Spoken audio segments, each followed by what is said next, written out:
새벽녘, 낯선 소리가 복도에서 나를 깨웠다. 그 소리는 내 인생을 완전히 뒤바꿔 놓았다. 안녕, 나는 윤서진, 32살이다. 오늘은 내 인생을 송두리째 뒤흔든 어느 밤에 대해 이야기하고 싶다. 그때 나는 남편 민호와 함께 강원도 강릉의 작은 아파트에서 살고 있었다. 그런데 아파트 수도관 공사 때문에 잠시 남편의 어머니, 김정희 여사 댁에 머물게 되었다. 정희 씨의 집은 오래된 전통 한옥이었는데 벽지는 낡아서 좀 허름했다. 그 좁은 방에서 나는 우리의 행복이 얼마나 연약한지 깨닫게 되었다. 시계는 새벽 4시 38분을 가리키고 있었다.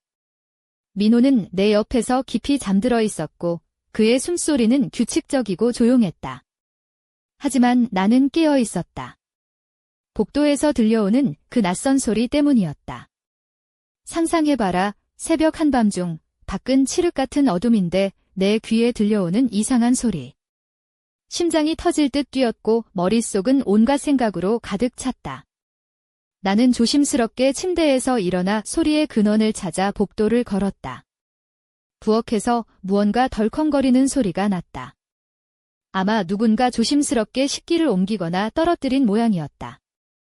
살며시 부엌을 들여다보니 거기서 정희 씨가 오래된 냉장고 앞에 서서 콧노래를 흥얼거리고 있었다. 그녀는 화려한 무늬가 그려진 파자마를 걸치고 있었는데 윗옷은 느슨하게 풀어져 아래쪽에 빛바랜 레이스가 달린 속옷이 살짝 보였다. 손목에는 평소 잘 빼놓는 반짝이는 큼직한 팔찌가 있었다. 얼굴에는 두껍게 바른 밤용 크림이 흘러내렸고 눈에는 푸른 마스카라가 과하게 발라져 반쯤 어둠 속에서 마치 최면에 걸린 듯한 눈빛을 내뿜고 있었다. 내가 보인 걸 알았는지 그녀는 갑자기 돌아서며 날카로운 목소리로 물었다. 서진아, 이 시간에 뭐 하는 거야? 나는 당황하지 않으려 애쓰며 물을 마시러 온 거라고 둘러댔다. 그녀의 눈빛은 무언가 이상했다. 두려움과 짜증, 그리고 등골을 오싹하게 만드는 어두운 무언가가 뒤섞여 있었다. 순간 숨을 멈출 뻔했다. 그때 나는 알았다. 이 밤은 평범한 밤이 아니며 이 순간 이후 내 삶은 영영 달라질 거라고. 며칠 동안 일상은 평범해 보였지만 나 마음속 깊은 곳에는 무언가 변화가 일어나고 있었다. 낮에는 민호가 강릉의 자동차 부품 창고에서 일했고 어릴 적 친구인 지은이가 집 근처에 사는 덕분에 집안일을 도와주며 가끔 우리 집에서 머물렀다. 하지만 나는 계속 정희 씨와 그날 밤 부엌에서 본 이상한 장면에 대해 생각했다. 어느 저녁, 나는 소파에 앉아 우리가 새로 바를 벽지 사진을 보고 있었고 지은이는 벽지가 너무 어두운 것 같다고 조언했다. 하지만 내 머릿속은 온통 정희 씨의 얼굴과 그 섬뜩한 시선으로 가득 찼다. 그녀는 뭔가 숨기고 있었다. 알게 되면 안 되는 끔찍한 비밀 같은 것이. 그날 하루 종일 나는 사소한 일들은 무시하려 했지만 정희 씨가 내가 지나갈 때마다 날 노려보는 것만은 피할 수 없었다. 그녀의 시선은 날카롭고 조롱 섞여 있었다. 마치 내가 어떤 게임의 말, 아니 졸일 뿐이라는 듯이. 지은이도 그걸 눈치챘는지 어느 날 저녁 차를 마시며 내게 물었다. 서진아, 무슨 일 있어? 집에 무슨 문제라도. 나는 웃으며 괜찮다고 했지만 그 웃음은 가짜였다. 밤마다 누군가 나를 지켜보는 느낌에 잠에서 깼다. 집안에서 들리는 작은 소리마다 몸이 얼어붙었다. 잠자리에 들 때마다 최대한 소리 내지 않으려 애썼지만 뭔가 잘못됐다는 불안이 사라지지 않았다. 민호는 그걸 눈치채지 못하거나 아니면 모르는 척했다.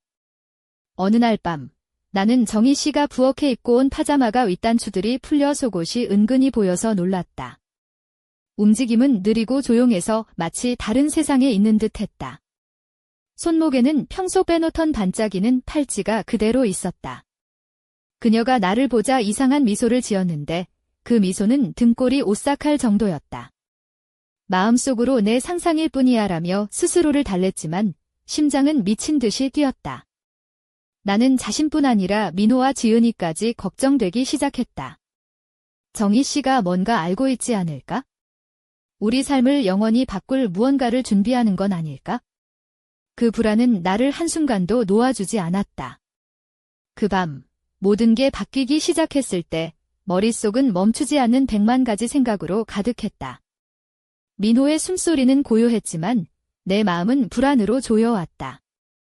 어둠 속에서 다시 복도에서 소리가 났다. 나는 뜨거운 불길에 쫓기듯 침대에서 벌떡 일어났다. 복도를 지나 부엌에 다가가니 누군가 접시를 조심스레 옮기는 소리가 들렸다. 살며시 부엌 문을 열자 정희 씨가 오래된 찬장 앞에 서 있었다. 그녀의 몸은 화려한 무늬가 있는 로브로 감싸여 있었는데 그 로브는 풀려서 레이스가 달린 속옷 끝자락이 살짝 보였다. 머리는 흐트러져 있었고 눈빛은 마치 열기에 사로잡힌 듯 빛났다. 목에는 얇은 금목걸이에 작은 십자가가 달려 있었는데 나는 그걸 본 적이 없었다. 그녀 입술은 살짝 벌어져 있었지만 말은 하지 않았다. 그녀가 나를 보자 눈빛이 바뀌었다. 긴장되고 짜증 섞인 표정에서 무언가 어둡고 불길한 기운이 흘러나왔다. 조용히 해. 민호 깨우지 마. 그녀가 속삭였다. 목소리는 거칠고 간절했다. 그리고는 침대 위 이불 밑으로 손을 천천히 내밀었고 나는 얼어붙었다. 내 몸은 저항했지만 동시에 미묘하게 그 위험한 상황에 끌리는 자신을 느꼈다. 그녀의 손길은 예상치 못한 동시에 너무 가까웠다. 내 마음속에는 저항과 두려움, 그리고 설명할 수 없는 감정이 뒤섞였다.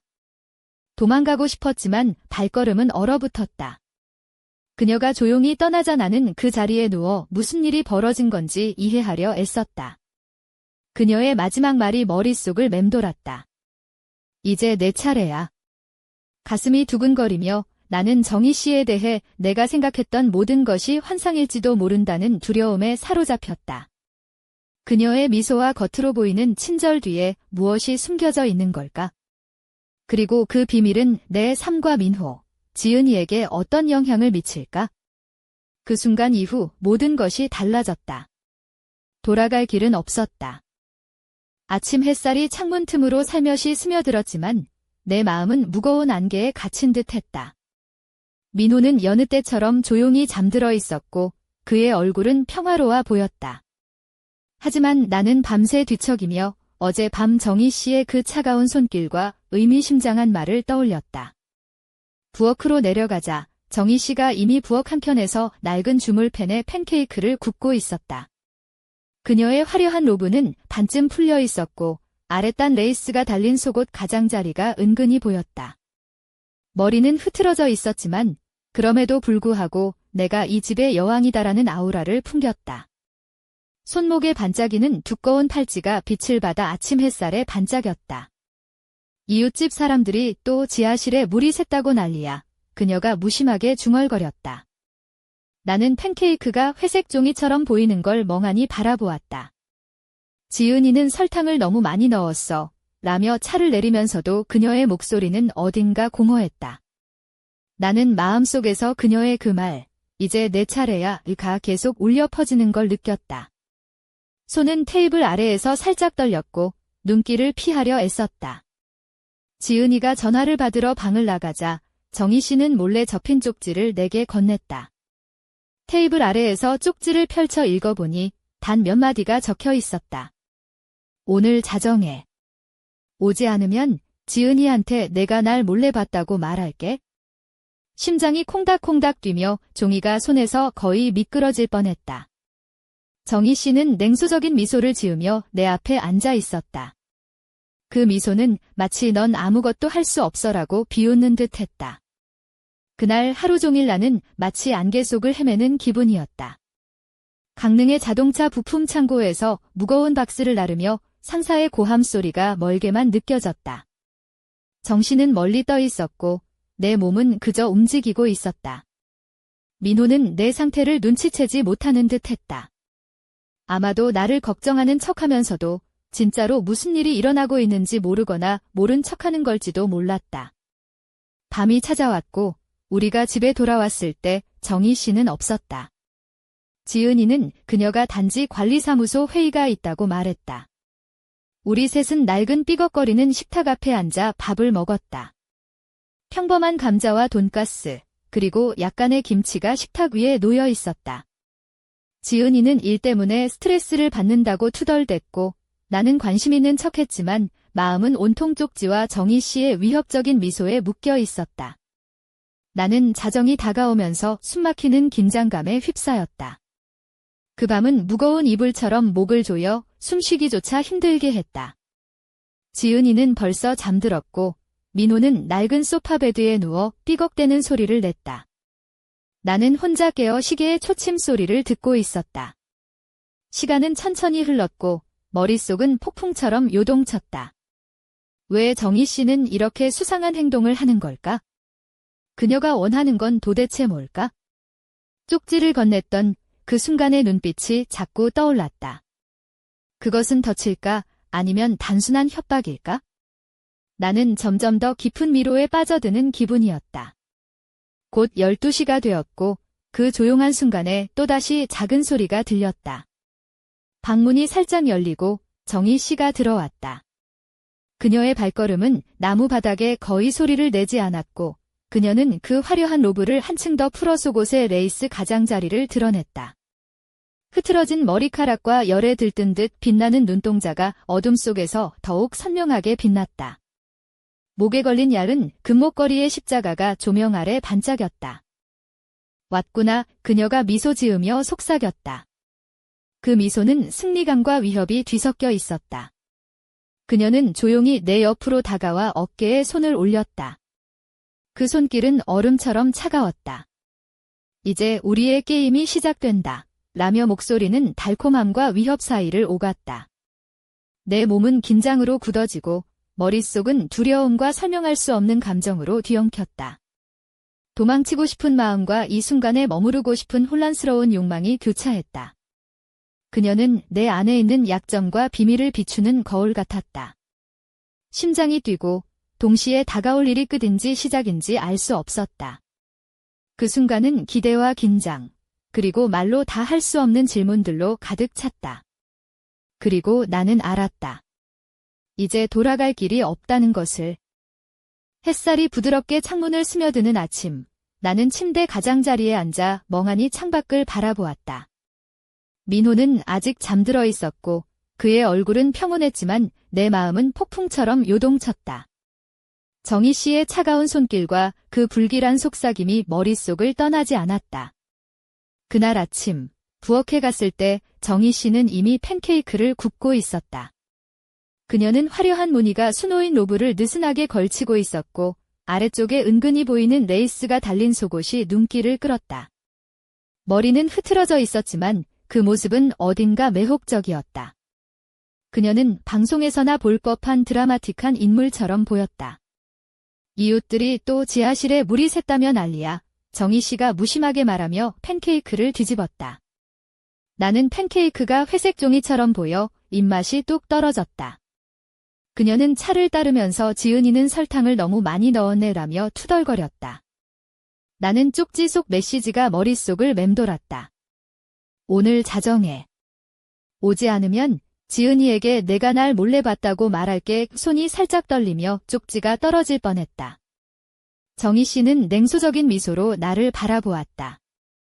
그 미소는 마치 넌 아무것도 할 수 없어 라고 비웃는 듯 했다. 하루 종일 나는 안개 속을 헤매는 기분이었다. 강릉 자동차 부품 창고에서 무거운 박스를 나르며 상사의 고함 소리는 멀게만 느껴졌다. 정신은 멀리 떠나 있었고 내 몸은 그저 움직이고 있었다. 민호는 내 상태를 전혀 눈치채지 못하는 듯 했다. 아마도 진짜 무슨 일이 벌어지고 있는지 모르거나 알면서도 모른 척하는 것 같았다. 밤이 찾아왔다. 우리가 집에 돌아왔을 때 정희 씨는 없었다. 지은이는 그녀가 관리사무소 회의가 있다고 말했다. 우리 셋은 낡은 삐걱거리는 식탁 앞에 앉아 평범한 감자와 돈가스, 그리고 약간의 김치를 나눠 먹었다.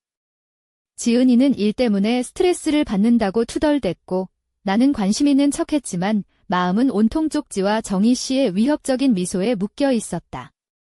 자정이 다가오면서 숨막히는 긴장감이 몰려왔다. 그 밤은 무거운 이불처럼 목을 조여 숨쉬기조차 힘들게 했다. 지은이는 벌써 잠들었고 민호는 낡은 소파 베드에 누워 삐걱대는 소리를 냈다. 나는 혼자 깨어 시계의 초침 소리를 듣고 있었다. 시간은 천천히 흘렀고 머릿속은 폭풍처럼 요동쳤다. 왜 정희 씨는 이렇게 수상한 행동을 하는 걸까? 그녀가 원하는 건 도대체 뭘까? 쪽지를 건넸던 그 순간의 눈빛이 자꾸 떠올랐다.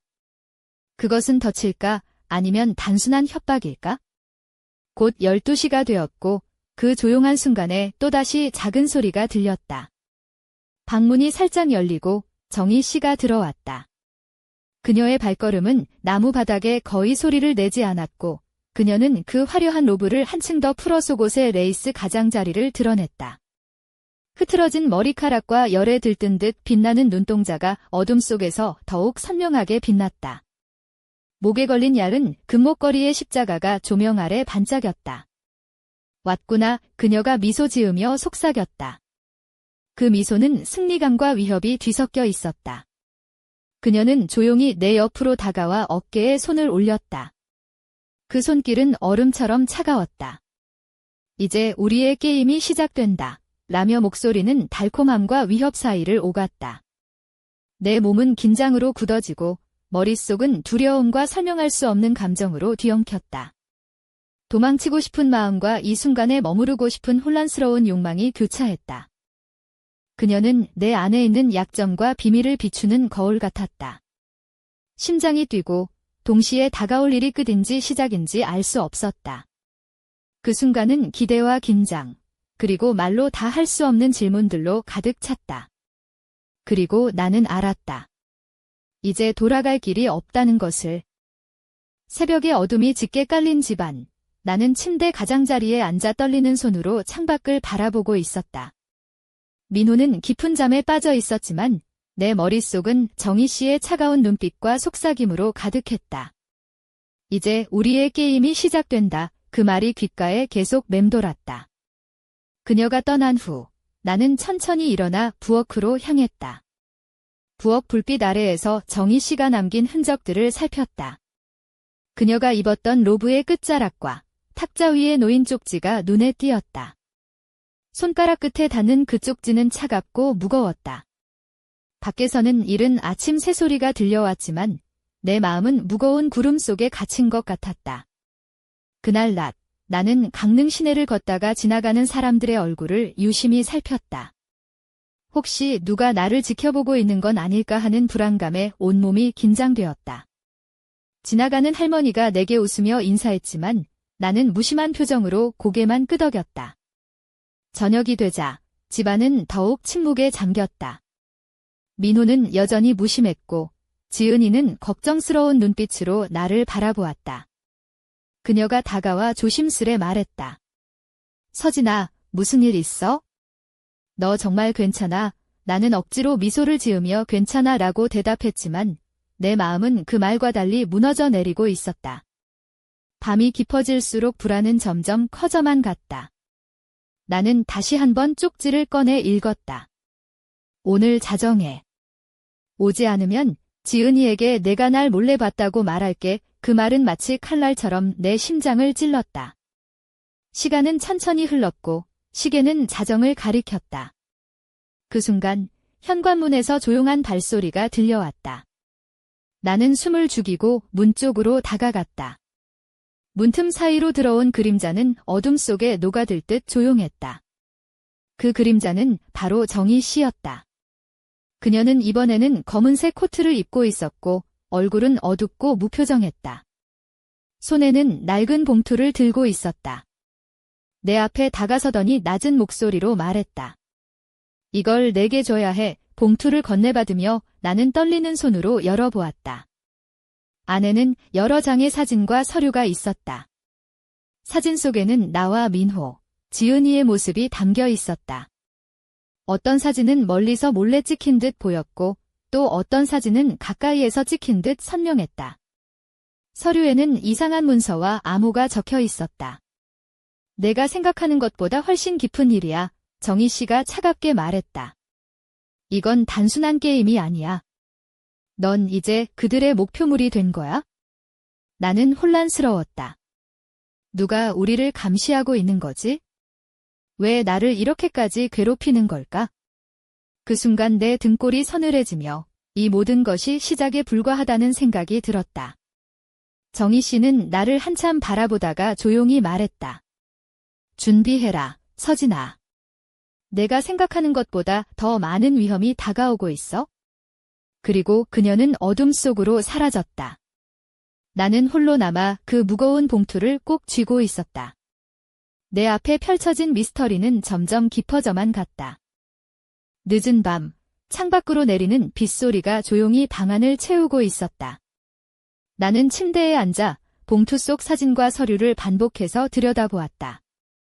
사진 속 내 모습들은 낯설게 느껴졌다. 감시당하고 있다는 사실이 믿기지 않았지만 동시에 너무나도 현실 같았다. 그날 저녁, 나는 깊은 고민 끝에 지은이에게 전화를 걸었다. 지은아, 우리 이 일에 대해 이야기해야 해. 그녀의 목소리는 걱정과 긴장으로 떨렸다. 서진아, 괜찮아. 무슨 일이야?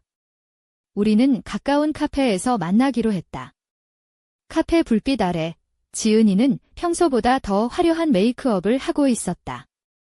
붉은 립스틱과 살짝 드러난 쇄골이 긴장 속에서도 그녀의 매력을 더했다. 하지만 나는 그날따라 그녀의 미소 뒤에 숨겨진 불안함을 읽을 수 있었다. 정희 씨가 우리를 감시하고 있어? 그리고 그녀가 준 봉투 안에 사진들과 이상한 문서들이 있어. 나는 조심스럽게 말했다. 지은이는 숨을 깊게 들이쉬고 말했다. 이게 무슨 일이야? 우리가 뭘 잘못한 거야? 나는 고개를 저으며 말했다. 잘 모르겠어? 하지만 분명한 건 누군가 우리를 조종하려 한다는 거야. 그리고 그 시작이 정희 씨인 것 같아. 그때 카페 문이 열리며 낯선 남자가 들어왔다. 그는 검은 코트를 차려입고 차가운 눈빛으로 우리를 응시했다. 그의 이름은 이준호, 강릉경찰서에서 일하는 형사라고 했다. 그는 우리에게 경고했다. 지금 상황은 단순한 가정 문제가 아닙니다. 누군가 강력한 힘으로 여러분을 조종하고 있어요. 조심하세요. 준호 형사의 말에 나는 소름이 돋았다. 그리고 그날 밤, 우리는 서로를 바라보며 앞으로 닥칠 위험에 대비하기로 결심했다. 하지만 내 마음 한구석에는 아직도 알 수 없는 두려움이 남아있었다. 정희 씨가 왜 우리를 이렇게 쫓는지, 그녀가 숨기고 있는 비밀은 무엇인지, 그리고 이 모든 일이 어디로 향하는지. 어둠 속에서 나는 혼자 속삭였다. 이 게임의 끝은 어디일까? 새벽빛이 어슴푸레하게 창문을 스며들자 나는 침대에 앉아 손에 쥔 봉투를 다시 한번 바라보았다. 사진 속 내 얼굴은 낯설게 느껴졌고 그 눈빛이 나를 꿰뚫는 듯했다. 머릿속은 혼란과 두려움으로 가득 찼다. 정희 씨와 이준호 형사의 말이 끊임없이 맴돌았다. 누군가 강력한 힘으로 우리를 조종한다는 그 말은 마치 무거운 쇠사슬처럼 내 목을 조였다. 그날 오전, 나는 민호에게 무언가를 털어놓을 용기를 내었다. 부드러운 베이지색 니트와 검은 슬랙스를 입은 나는 거실 소파에 앉아 조심스레 말을 꺼냈다. 민호야, 우리가 지금 겪는 일이 단순한 문제가 아니야. 그의 눈빛은 순간 흔들렸지만 곧 다시 평온을 되찾았다. 서진아, 걱정하지 마. 우리가 함께 있으면 어떤 어려움도 이겨낼 수 있어. 그의 따뜻한 말에 나는 잠시 안도했다. 하지만 마음 한켠에서는 여전히 불안이 자라났다. 정희 씨의 이상한 행동, 쪽지의 협박, 그리고 이준호 형사의 경고까지. 모든 것이 퍼즐 조각처럼 맞춰지지 않은 채 내 앞에 놓여 있었다. 그날 오후, 집 근처 작은 공원에서 지은이와 만났다. 그녀는 청량한 하늘색 원피스를 입고 있었고 머리는 자연스럽게 웨이브진 긴 머리카락이 바람에 살짝 흔들렸다. 우리는 벤치에 앉아 조용히 이야기를 나누었다. 서진아, 우리가 이 상황에서 어떻게 해야 할까? 지은이가 물었다. 나는 깊은 숨을 내쉬며 대답했다. 우선 증거를 모으고 누가 우리를 감시하는지 알아내야 해. 그리고 서로를 지켜줘야 해. 그 순간 내 휴대폰이 울렸다. 화면에는 알 수 없는 번호가 떴다. 손이 떨리며 전화를 받았다. 서진아, 조심해. 내가 생각하는 것보다 훨씬 위험해. 낮고 차가운 목소리가 들려왔다. 순간 몸이 굳어졌다. 누구세요? 내가 물었지만 대답 대신 전화는 끊겼다. 나는 깊은 어둠 속으로 빠져드는 기분이었다.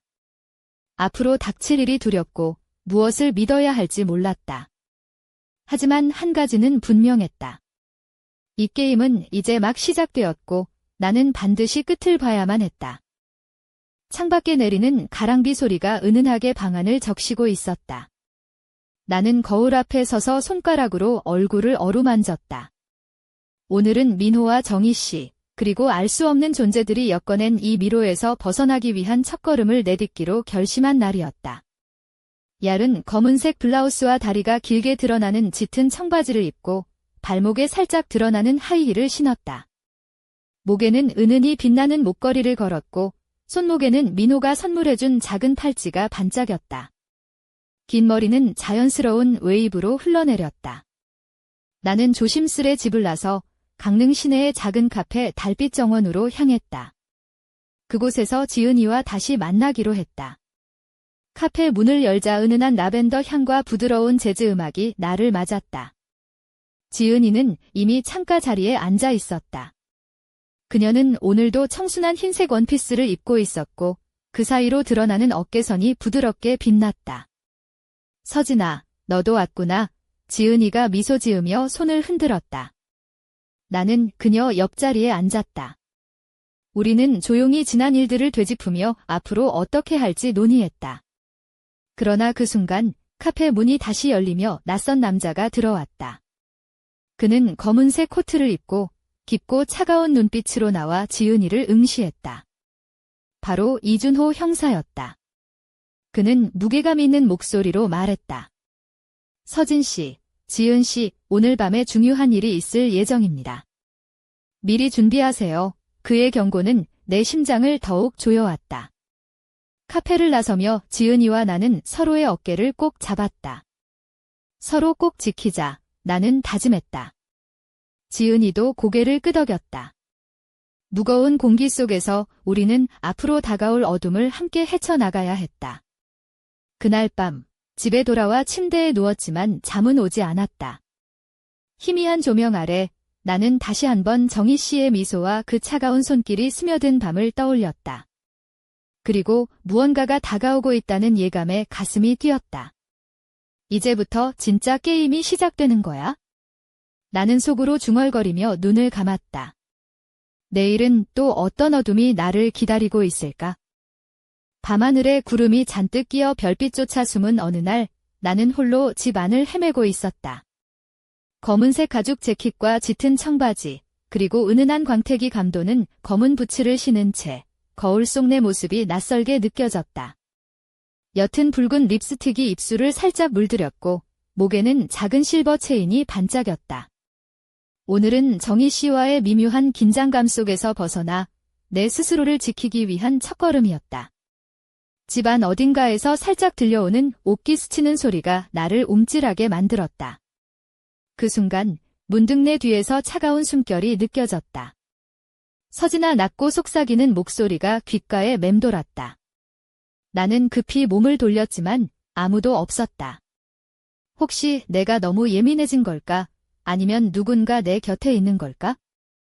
갑작스런 공포와 긴장 속에 나는 휴대폰을 꺼내 이준호 형사에게 메시지를 보냈다. 도와줘. 뭔가 이상해. 잠시 후 그의 답장이 도착했다. 서진 씨, 지금 바로 밖으로 나가지 마세요. 내가 곧 갈게. 손에 땀이 차고 심장은 미친 듯이 뛰었다. 나는 거실 소파에 앉아 창문 밖 어둠을 바라보았다. 그때 현관문에서 살며시 손잡이가 돌아가는 소리가 들렸다. 심장이 멎을 듯한 순간 문이 삐걱거리며 열렸다. 누구세요? 나는 떨리는 목소리로 물었다. 문 앞에는 낯선 여인이 서 있었다. 그녀는 검은색 후드티에 짙은 눈화장을 하고 있었고 입술에는 어둠처럼 짙은 레드 립스틱을 바르고 있었다. 서진 씨, 내가 도와주러 왔어요. 그녀가 낮게 말했다. 나는 혼란스러웠다. 이 여인은 누구일까? 믿어도 되는 걸까? 그녀의 눈빛에는 알 수 없는 깊은 슬픔과 결의가 담겨 있었다. 그녀는 내게 다가와 조심스럽게 손을 내밀었다. 이제부터 혼자가 아니에요. 하지만 조심하세요. 당신을 노리는 이들은 생각보다 더 가까이 있습니다. 그 순간 내 휴대폰이 울렸다. 이준호 형사의 전화였다. 나는 깊은 숨을 쉬며 그녀의 손을 잡았다. 이제부터 진짜 싸움이 시작되는구나. 내 마음에 결심이 단단히 섰다. 그리고 나는 어둠 속에서 빛을 찾기 위해 한 걸음 내딛었다. 짙은 어둠이 내려앉은 강릉의 골목길, 비가 살짝 내리기 시작했다. 나는 검은 트렌치코트를 단단히 여미고 낡은 구두를 조용히 디딜 때마다 무릉덩이에 비친 가로등 불빛이 반짝였다. 머리는 살짝 젖었지만 마음은 그 어느 때보다도 단단했다. 오늘 밤은 내 운명을 바꿀 중요한 순간이 될 것이다. 골목 끝 작은 카페 별빛 창가 앞에 다다랐다. 내부는 따뜻한 조명과 은은한 향기로 가득 차 있었다. 나를 기다리던 그녀, 검은 후드티를 입은 그 여인이 창가에 앉아 있었다. 그녀의 이름은 수진. 눈빛은 깊고 입술은 여전히 붉게 빛났다. 서진 씨, 시간이 얼마 남지 않았어요. 수진이 낮은 목소리로 말했다. 정희 씨와 그 뒤에 있는 세력은 우리 모두를 지배하려 해요. 하지만 당신 안에는 그들을 무너뜨릴 힘이 있어요. 나는 조용히 고개를 끄덕였다. 어떻게 해야 해요? 어디서부터 시작해야 할지 모르겠어요. 수진은 내 손을 꼭 잡으며 말했다. 먼저 정희 씨가 숨기고 있는 비밀을 찾아야 해요. 그 열쇠는 바로 그 팔찌에 있어요. 그녀는 내 손목에 민호가 선물해준 팔찌를 가리켰다. 이 팔찌가 뭔가 의미가 있다고요. 나는 놀라움을 감추지 못했다. 네, 그 팔찌는 단순한 장신구가 아니에요. 그것은 당신과 정희 씨, 그리고 그 세력을 연결하는 열쇠죠. 하지만 조심하세요. 그들은 당신이 진실을 알기를 원치 않아요. 그 순간 카페 문이 벌컥 열리며 정희 씨가 들어섰다. 그녀는 평소보다 더 화려한 붉은색 한복을 입고 있었고 그 눈빛은 불길하게 빛났다. 서진아, 내가 감히 내 비밀에 손을 대다니. 그녀가 차갑게 말했다. 이제 끝을 보자. 나는 심장이 터질 듯 뛰었지만 두려움 대신 결의가 내 안에서 불타올랐다. 수진과 함께 나는 이 어둠의 게임에서 반드시 승리하리라 다짐했다. 그리고 그 순간 창밖에서 들려온 낯선 전화벨 소리가 우리를 조용히 흔들었다. 이 밤은 아직 끝나지 않았다. 비 내리는 밤, 카페 별빛 창가의 공기는 긴장감으로 가득했다. 정희 씨의 붉은 한복 자락이 바람에 살짝 흔들리며 그녀의 냉철한 눈빛이 나를 꿰뚫고 있었다. 나는 검은 트렌치코트를 꽉 움켜쥐고 숨을 고르며 그녀를 응시했다. 수진도 내 곁에서 단호한 표정을 지었다. 정희 씨, 이제 끝내야 할 시간입니다. 내가 떨리는 목소리로 말했다. 그녀는 미소를 지으며 한 걸음 다가왔다. 서진아, 이 게임의 끝은 너뿐 아니라 모두의 운명이 걸려 있어. 그 말에 나는 결심했다. 이제는 도망칠 수 없었다. 그 순간 카페 밖에서 갑작스러운 전화벨 소리가 울려 퍼졌다. 모두가 그 소리에 잠시 멈칫했다. 나는 휴대폰 화면을 확인했다. 알 수 없는 번호. 심장이 빠르게 뛰었지만 나는 전화를 받았다. 서진아, 내가 생각하는 것보다 훨씬 더 깊은 그림자가 너를 덮고 있어. 지금부터가 진짜 시작이야. 낮고 차가운 목소리가 들려왔다. 목소리의 주인은 알 수 없었지만 내 안의 모든 경계가 깨어났다. 누구세요? 왜 저를 괴롭히는 거죠? 나는 떨리는 목소리로 물었다. 곧 알게 될 거야. 준비해라의 전화를 끊자마자 카페 안은 다시 정적에 휩싸였다. 정희 씨와 수진, 그리고 나 셋은 서로를 바라보며 숨을 고르기 시작했다. 이 어둠의 퍼즐은 아직 완성되지 않았다. 누군가 우리를 조종하고 또 다른 힘이 움직이고 있었다. 나는 알았다. 이것은 끝이 아니라 새로운 시작이라는 것을. 앞으로 펼쳐질 미지의 싸움 속에서 나는 반드시 진실을 찾고 나와 소중한 사람들을 지켜내야 한다는 것을. 밖에서는 비가 그치고 희미한 달빛이 카페 창문을 은은하게 비추었다. 그리고 나는 속으로 다짐했다. 이 게임 반드시 끝내고 말겠어. 그렇게 내 이야기는 막을 내렸지만 진짜 미스터리는 이제부터 시작이었다.